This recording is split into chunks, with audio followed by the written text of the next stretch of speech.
എല്ലാവർക്കും ഏറ്റവും സ്നേഹത്തോടെ യൂട്ടൻ ക്രാഫ്റ്റിലേക്ക് സ്വാഗതം. അപ്പം നമ്മൾ പിണ്ടി ഡെക്കറേഷൻസ് വീഡിയോസ് കാണിക്കുന്ന സമയത്ത് ഡിഫി ചെയ്തിട്ടുള്ള വർക്കുകളെല്ലാം നമ്മൾ എടുത്തു പറയാറുണ്ട് കേട്ടോ. അപ്പോൾ ആ ഒരു സമയത്ത് നമ്മൾ ഒരു വീഡിയോയിൽ പറഞ്ഞിട്ടുണ്ടായിരുന്നു ഡിഫി ഈ പിണ്ടി ഡെക്കറേഷൻ മാത്രമല്ല ഒത്തിരി കലാരൂപങ്ങൾ ഉണ്ടാക്കിയിട്ടുള്ള ഒരു ആളാണ് എന്ന് കൂടെ പറഞ്ഞിട്ടുണ്ടായിരുന്നു. അപ്പോൾ അന്നേ നമ്മൾ വിചാരിച്ചിട്ടുണ്ടായിരുന്നു ഡിഫി ചെയ്തിട്ടുള്ള വർക്കുകളെല്ലാം കൂടെ ചേർത്ത് ഒരു വീഡിയോ ആയിട്ട് ചെയ്യാം എന്നുള്ളത്. അപ്പോൾ ഇതിൽ പ്രത്യേകിച്ച് പറയുകയാണെന്നുണ്ടെങ്കിൽ നമ്മൾ ഒരുപാട് പേര് പല രീതിയിൽ ക്രാഫ്റ്റുകൾ ചെയ്യുന്നത് കണ്ടിട്ടുണ്ട്. പേപ്പറുണ്ട്, പ്ലാസ്റ്റിക് ബോട്ടിൽസ് ഉണ്ട്, തെർമോക്കോൾ, അങ്ങനെ ഒത്തിരി മെറ്റീരിയൽസ് ഉപയോഗിച്ചിട്ട് ക്രാഫ്റ്റുകൾ ആർട്ട് വർക്കുകളൊക്കെ ചെയ്യുന്നത് കണ്ടിട്ടുണ്ട്. ഇത് ഒരു വെറൈറ്റി മോഡലാണ്, വളരെ ഇൻട്രസ്റ്റിംഗ് ആയിട്ട് തോന്നി. തീപ്പെട്ടികോലുകൾ ഉപയോഗിച്ചുകൊണ്ട് വിവിധ രീതിയിലുള്ള രൂപങ്ങൾ നിർമ്മിക്കുക എന്നുള്ളൊരു കാര്യമാണ് ചെയ്തിട്ടുള്ളത്. കിടുവാണ്, ശരിക്കും പറഞ്ഞു കഴിഞ്ഞാൽ നല്ല ഭംഗിയുണ്ട് കാണാനായിട്ട്, വളരെ പെർഫെക്ഷനിൽ നല്ല ഭംഗിയിലാണ് ചെയ്തിട്ടുള്ളത്. അപ്പം ഞങ്ങൾ അതൊക്കെ കണ്ടതിൻ്റെ ഒരു എക്സൈറ്റ്മെന്റിലാണ് നിൽക്കുന്നത്. അപ്പം ഞാനിങ്ങനെ സാമനോട് ചോദിച്ചു എങ്ങനെയുണ്ട് ഇതൊക്കെ കാണാനായിട്ടെന്ന് ചോദിച്ചപ്പോൾ അവൻ എന്താ പറയുന്നത് വെച്ചാൽ സൂപ്പർ ആയിട്ടുണ്ട് എല്ലാം. ഞങ്ങൾ ആൾക്ക് ഭയങ്കര സന്തോഷമായിട്ടാണ് നിൽക്കുന്നത് കേട്ടോ. അപ്പോൾ എന്തായാലും നിങ്ങൾക്ക് വേണ്ടിയിട്ട് അതെല്ലാം കാണിച്ചു തരാം. അപ്പോൾ ആദ്യം നമുക്ക് ഡിഫിയോട് ചോദിക്കാം അതെങ്ങനെയാണ് അത് ചെയ്തിട്ടുള്ളത്, എങ്ങനെയാണ് അതിൻ്റെ വർക്കുകളൊക്കെ വരുന്നതെന്നുള്ളത് നമുക്ക് ഡിഫിയോട് തന്നെ ചോദിച്ചറിയാം. തീപ്പെട്ടികോല് ഉപയോഗിച്ച് ഒട്ടിച്ചൊട്ടിച്ച് തന്നെ എടുക്കണം. ഫ്ലക്സ് ഗ്ലൂ വെച്ചിട്ടാണ് ഇത് ചെയ്യാൻ. ഇതൊക്കെ വർക്കാണ്. ഇതൊക്കെ തീപ്പെട്ടികോലുകളാണ്. അതൊക്കെ തീപ്പെട്ടികോലാണ്. ഇത് എന്ത് ഗ്ലൂ ആണ് ഇത് ഒട്ടിക്കാനായിട്ട്? മറ്റേ ഫ്ലക്സ് ഗ്ലൂ വൈറ്റ് കാളവണ്ടിയുടെ ബ്രേക്ക് സിസ്റ്റം. ഓക്കെ ഓക്കെ, കാളവണ്ടിയാണല്ലേ ഇത്? കാളവണ്ടിയുടെ ബ്രേക്ക് സിസ്റ്റം. ഇവിടെ ചവിട്ടിയാണ് ബ്രേക്ക്. അത് ശരി, ഓക്കെ. കാളവണ്ടി നിർത്താൻ ഉപയോഗിക്കുന്നത്. ഇതിനാണ് കാളനെ പൂട്ടിയിടുന്നത്. ഓക്കെ ഓക്കെ, അടിപൊളി. പിന്നെ ഇതാ ഇവിടെ ഒരു വീടുണ്ട്. ഈ വീടിനെ കുറിച്ച് നേരത്തെ ഡിഫി പറഞ്ഞിട്ടുണ്ടായിരുന്നു. ഡിഫിയുടെ ഒരു സ്വപ്ന ഭവനം. മുൻപ് വീട് പണിയുന്നതിനെ കുറിച്ച് ആലോചിക്കുമ്പോൾ മനസ്സിലൊരു ഐഡിയ, നമുക്ക് എല്ലാവർക്കും വീടിനെ കുറിച്ച് ആലോചിക്കുമ്പോൾ നമുക്ക് വീട് ഇങ്ങനെ ആയിരിക്കണം എന്നൊരു ഐഡിയ ഉണ്ടായിരിക്കുമല്ലോ. അപ്പോൾ ആ രീതിയിൽ ഡിഫിയുടെ മനസ്സിലുണ്ടായിരുന്ന ഒരു വീടാണ് ഇപ്പോൾ ചെയ്തിട്ടുള്ളത് കേട്ടോ. പക്ഷെ എടുത്തു പറയേണ്ട ഒരു കാര്യം, ദൈവത്തിന്റെ അനുഗ്രഹം കൊണ്ട് ഇതേപോലെ അല്ലെങ്കിൽ ഇതിനേക്കാൾ മനോഹരമായിട്ടുള്ളൊരു വീട് തന്നെയാണ് ഇപ്പോൾ ഡിഫി വാങ്ങിച്ചിട്ടുള്ളത്. വളരെ ഭംഗിയാണ്, വീടൊക്കെ കണ്ട് ഞങ്ങളിങ്ങനെ നിൽക്കുവാണ്. വളരെ ഭംഗിയായിട്ടുള്ളൊരു വീട് തന്നെ ദൈവം ഡിഫിക്ക് കൊടുത്തിരിക്കുകയാണ്. ഇത് ഒരു പള്ളിയാണെന്ന് പറഞ്ഞാൽ ഇത് ഓക്കെ ഓക്കെ, ഡിഫി താമസിച്ചിരുന്ന മുൻപത്തെ ഇടവകയാണ് പരിയാരം അല്ലേ? പരിയാരം സെന്റ് ജോർജ് പള്ളിയാണ് ചെയ്തിട്ടുള്ളത്. ഇതും ഫുള്ള് തീപ്പെട്ടിക്കോല് ഉപയോഗിച്ചിട്ടാണ് ഇതിന്റെ വർക്ക് ചെയ്തിട്ടുള്ളത്.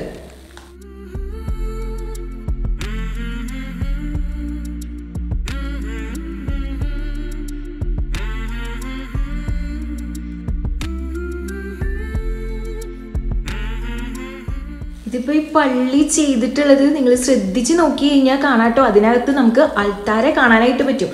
എങ്ങനെയാണ് ഇത് ചെയ്തിട്ടുള്ളതെന്ന് നമുക്ക് അത്ഭുതം തോന്നുന്നുണ്ട് ശരിക്കും. അപ്പോൾ ഡിഫിയോട് ചോദിച്ചപ്പോൾ പറഞ്ഞത് ഇതിൻ്റെ ഉള്ളിൽ ഇത് ഉണ്ടാക്കുന്ന സമയത്ത് തന്നെ അൾത്താരയുടെ ഒരു ഫോട്ടോ വെട്ടി ഇതിനകത്ത് ഒട്ടിച്ച് വെച്ചിരിക്കുകയാണെന്നാണ്.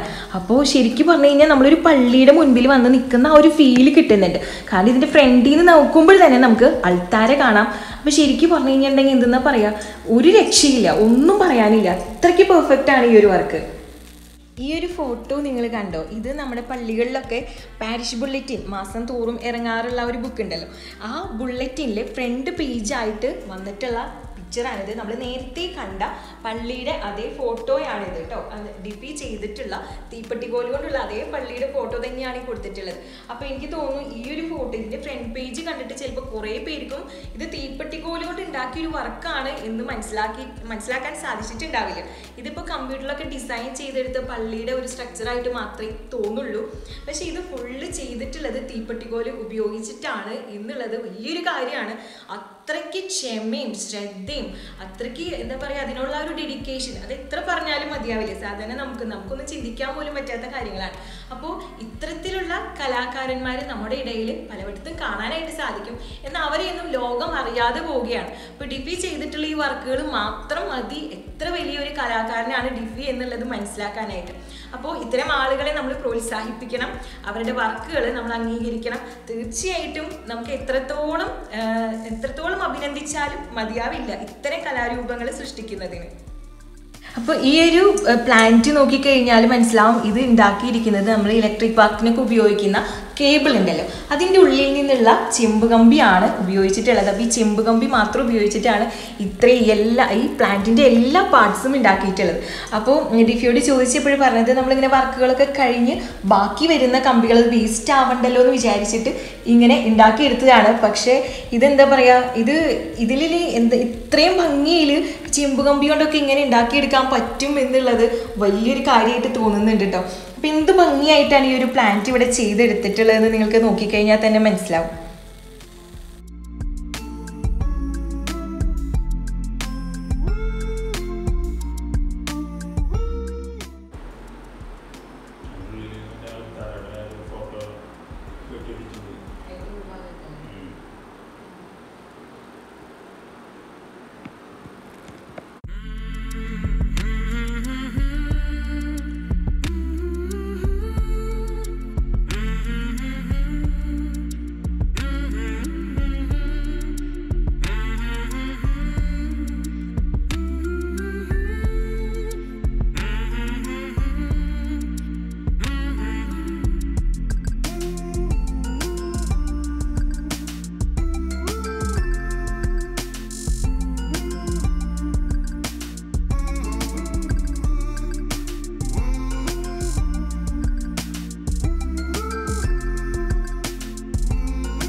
അപ്പോൾ ഇന്നത്തെ ഈ ഒരു വീഡിയോ നിങ്ങൾക്ക് എല്ലാവർക്കും ഇഷ്ടപ്പെട്ടു എന്ന് വിചാരിക്കുന്നു. അപ്പോൾ ഡിഫിയോടും ഞങ്ങൾ ഒരുപാട് നന്ദി പറയുകയാണ്. ഒപ്പം ഒത്തിരി അഭിനന്ദനങ്ങൾ, നിങ്ങളുടെ എല്ലാവരുടെയും പേരിലും ഒത്തിരി അഭിനന്ദനങ്ങൾ അറിയിക്കുകയാണ്. അപ്പോൾ ഇനിയും ഡിഫി ഇത്തരം ഒത്തിരി കലാരൂപങ്ങൾ ഉണ്ടാക്കാനായിട്ട് ദൈവം അനുഗ്രഹിക്കട്ടെ. ഇനിയും കൂടുതൽ കലാരൂപങ്ങൾ ഉണ്ടാക്കിയതിന് ശേഷം വീണ്ടും നമുക്ക് വീഡിയോ ചെയ്യണമെന്ന് തന്നെയാണ് ആഗ്രഹം. അപ്പോൾ നമുക്ക് ഇനി പുതിയൊരു വീഡിയോയുമായിട്ട് വീണ്ടും കാണാം.